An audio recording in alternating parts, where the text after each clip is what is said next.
Tonight on Prime Business, state-owned enterprises record 2.61 billion cedi loss in 2020 as the finance minister calls for more urgent and collective work to reverse this abysmal trend. Also, German investors in Ghana's automobile industry express frustration over what they describe as painfully high import duties at the port. We'll hear how this is affecting the cost of production. I might not be the only one who is still not convinced that the measures that have been adopted will be sufficient to not only muddle through until the end of the year, but really make sure that the economy can take off for the coming years. And we'll be in Nigeria, where agric stakeholders have been deliberating on how to improve production amid a global crisis. We have all these stories and more lined up for you, but we're going to be starting off with commodities.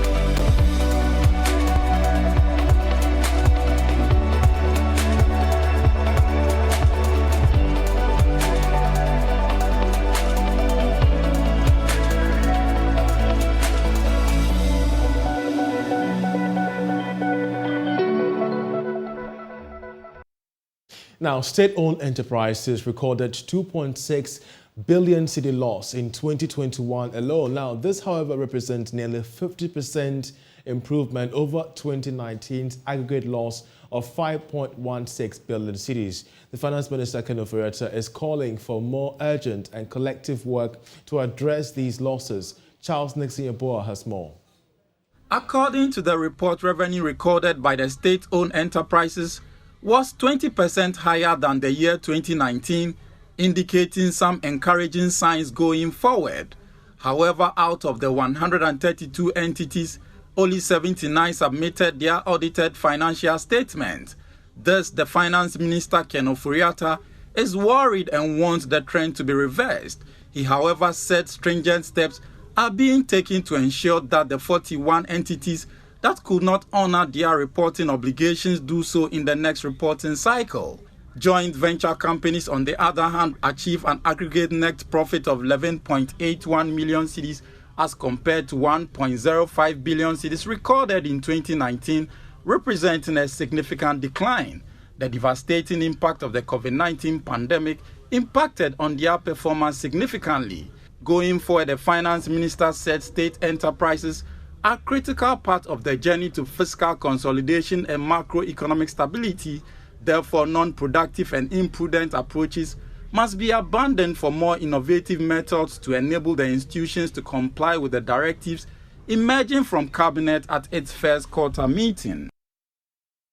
Meanwhile, government received 245 million cedis as dividend from state-owned enterprises in 2020, according to the 2020 State Ownership Report. Now, this represents a shortfall of 15 million cedis compared to the target, but far higher than the dividend paid in 2019.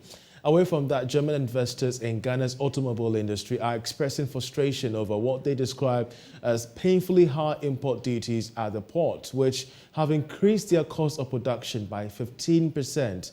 These investors, some of whom have already established car assembly factories in the country, say the higher cost of doing business is scaring prospective investors from assembling vehicles in the country. Donald Kroll is German ambassador to Ghana. There's a very, very promising horizon. Of course, the fundamentals have to be set right. Many companies are very excited about the African Continental Free Trade process, where you are very engaged in negotiations, and we all hope that you will be successful in promoting this important idea. we of course all share what Stephen already mentioned, the concern about the financial fundamentals. I might not be the only one who is still not convinced that the measures that have been adopted will be sufficient to not only muddle through until the end of the year, but really make sure that the economy can take off for the coming years. With the new German government, we have an important new focus. It's not entirely new focus, but the focus has become even stronger on changing the energy matrix of the German industry. So since the election, we sense that also in German industry there's a change in attitude towards the energy issue. Before it was more about trying to delay the process. Now, clearly, the industrial leaders in German industry have accepted the challenge and now consider it their goal that they will actively work on changing the energy matrix. The issue has become even more pressing with the Russian aggression on the Ukraine and the need for a response and the given dependency on energy imports from Russia. And I'm mentioning this here because I strongly believe that Ghana could play a more active role in this field. I mentioned this also to your minister already. I'm referring to projects of green hydrogen production all around the world, and we are trying to get not so much the government, but more so the Ghanaian industry to look into this field of future export potential. Now, the Russia and Ukraine war keeps impacting global food supply chains, and Ghana's major export earner, cocoa, is not left out. The chief executive of Ghana Cocoa Board, Joseph Boyan Edu, says the situation has skyrocketed fertilizer prices, making it next to impossible to import the needed ingredients for cocoa cultivation. But take a listen to the chief executive of Cocoa Board, who has called for an emergency national strategy for cocoa farmers, saying the acute shortage of fertilizer will last for the next 2 years. The coming years is going to be very difficult for us as a sector and also for our farmers because, the war in Ukraine has also come to compound the adverse effects of the COVID pandemic, to the extent that the basic ingredients or elements needed in producing fertilizers and other chemicals are going to be difficult to come by. So we have to brace ourselves for the coming years, maybe 1 or 2 years, and expect that prices of fertilizers are not going to be the same. Even getting the quantities, the fertilizers, the quantities, because essentially, the very basic elements that are needed to produce the fertilizers will not be there because of the war.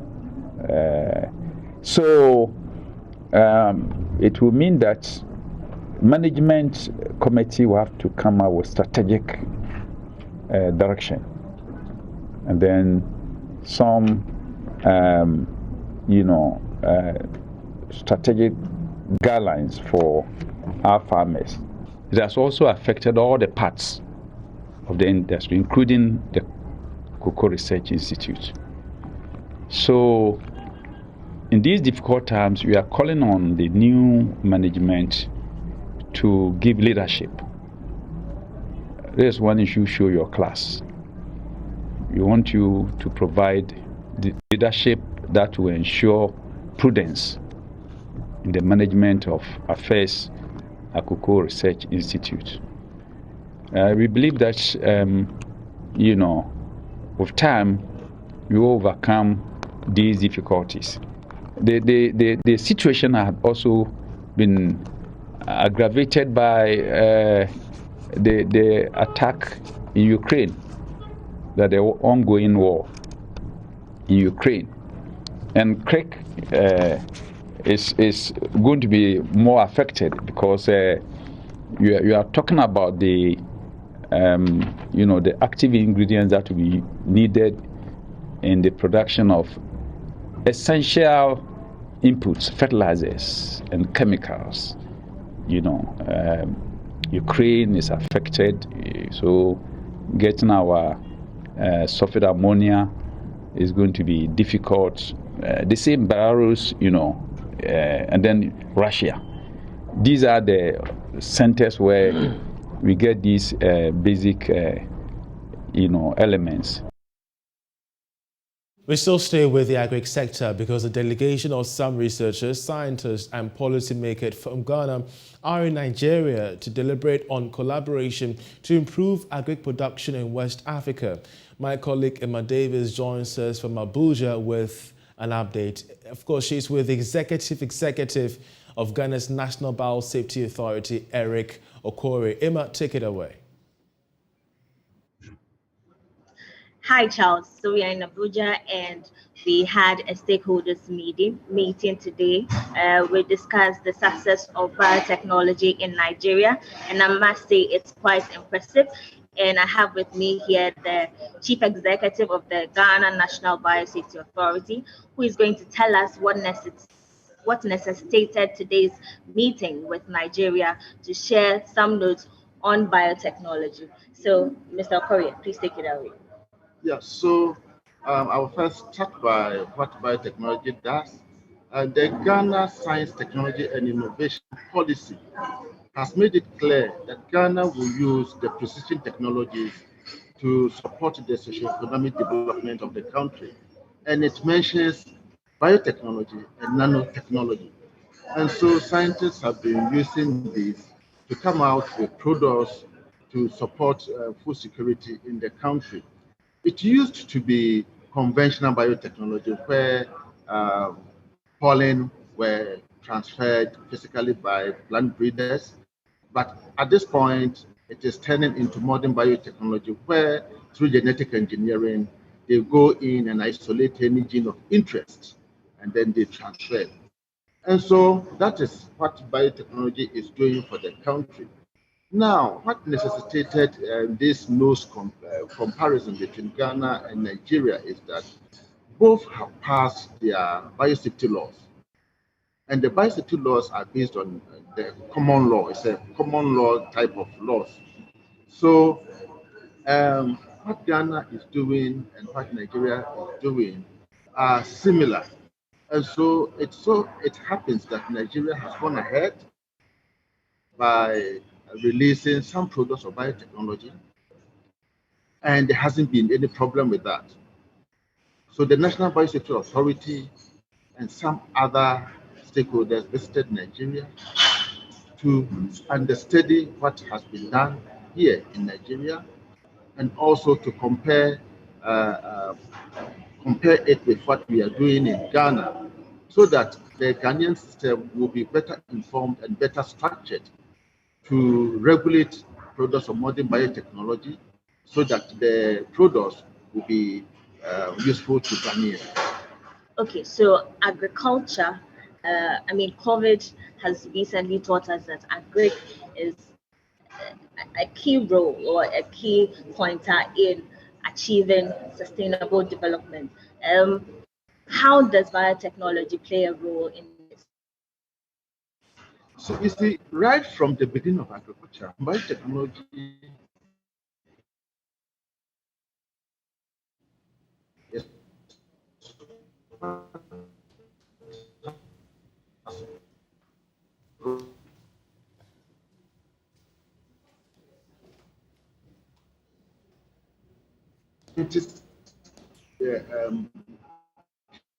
came and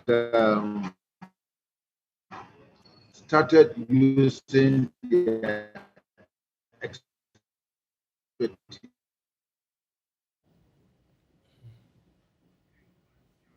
Well, I'm afraid the connection from Abuja is unstable. We're trying to reach Emma Davis, but of course the import of a discussion she's been having with an official from Ghana has to do with the negotiations with Nigerian counterparts to see how best Ghana can bolster its food security through biodiversity standards. We shall keep an eye on this particular conference to give you updates from Emma Davis in Abuja in our subsequent bulletins. But away from that, the Ghana Standards Authority will begin rolling out some standardization programs for local innovations which have the potential of solving global challenges.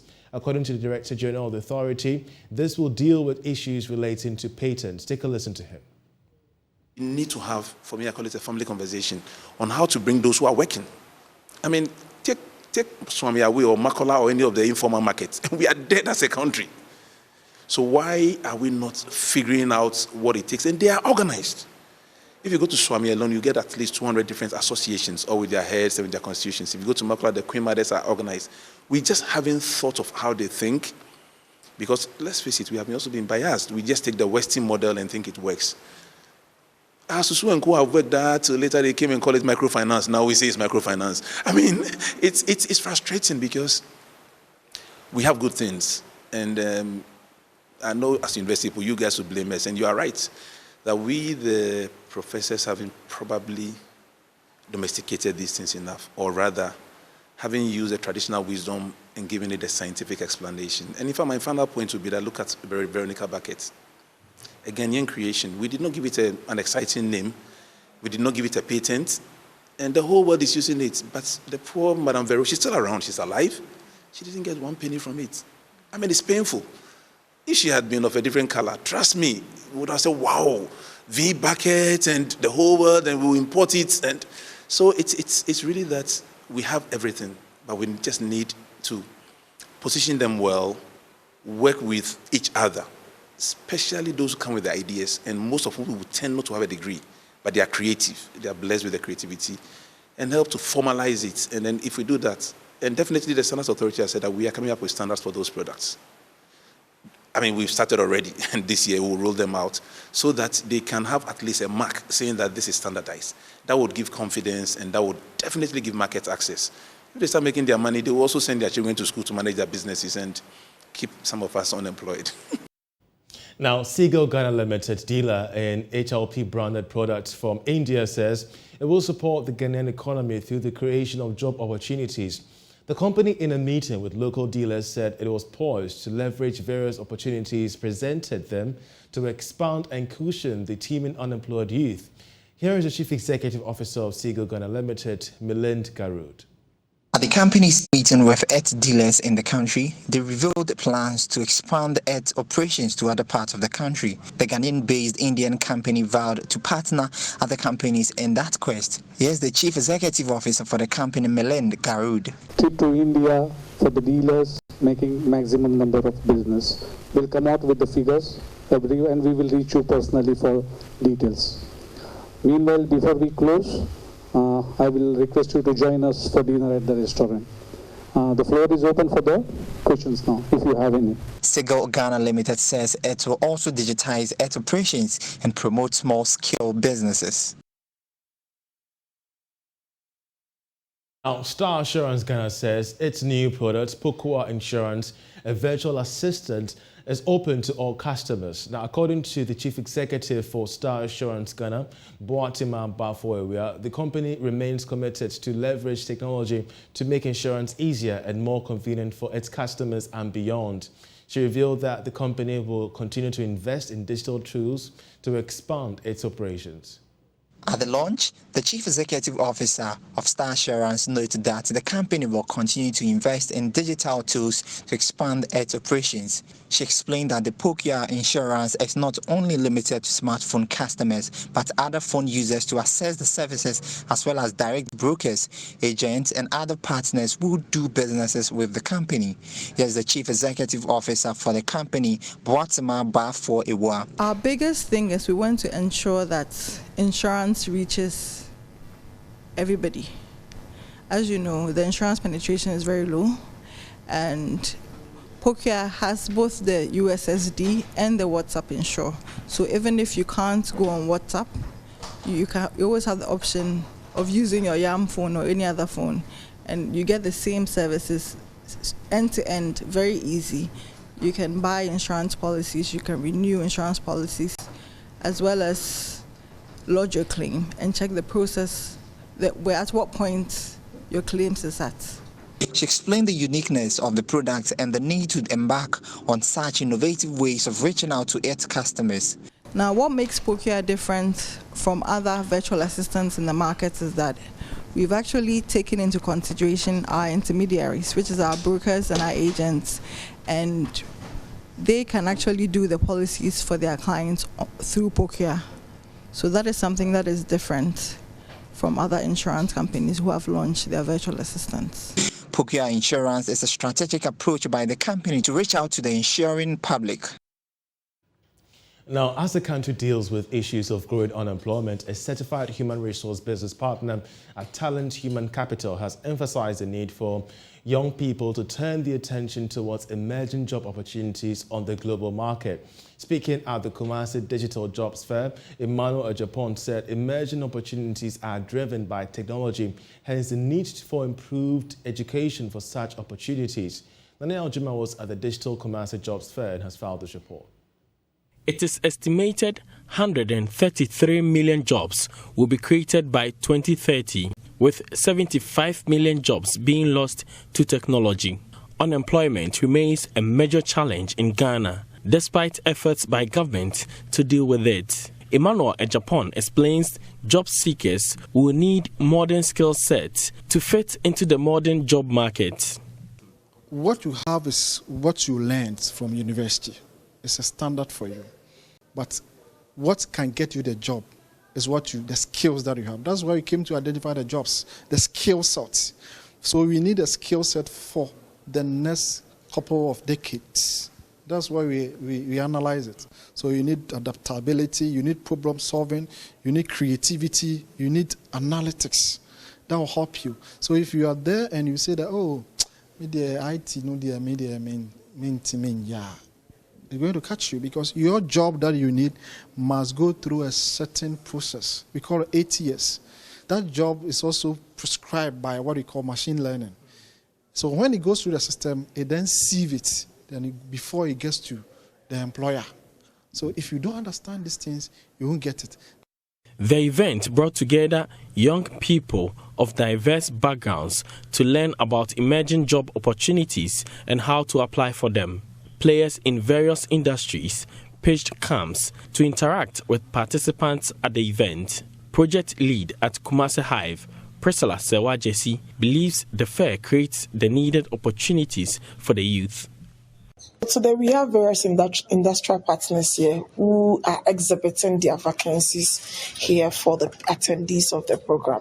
And there are HR firms here who are also inspecting CVs here for participants of the program.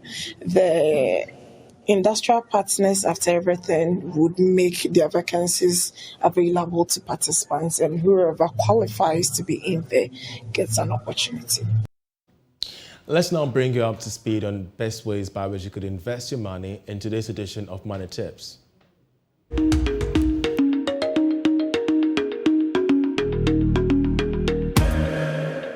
Hi there, welcome to another edition of the Money Lab. Many people can ask this question: at what point in time will it make sense to sell your stocks or shares? Well, when you hit your price target, for example, you buy a stock at 1 cedi and the stock reaches 2 cedis per share, you can choose to exit because you've met your price target.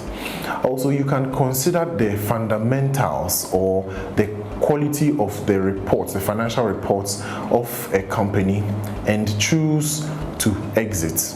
Probably they might be deteriorating. Now, you can also choose to sell your shares when a better opportunity comes along in the market. And that'll be it for Prime Business with me, Charles Ayitey, but I'll leave you with international business news, after which Oreko Ampofo comes up next with Prime Sports. Do stay with Joy News.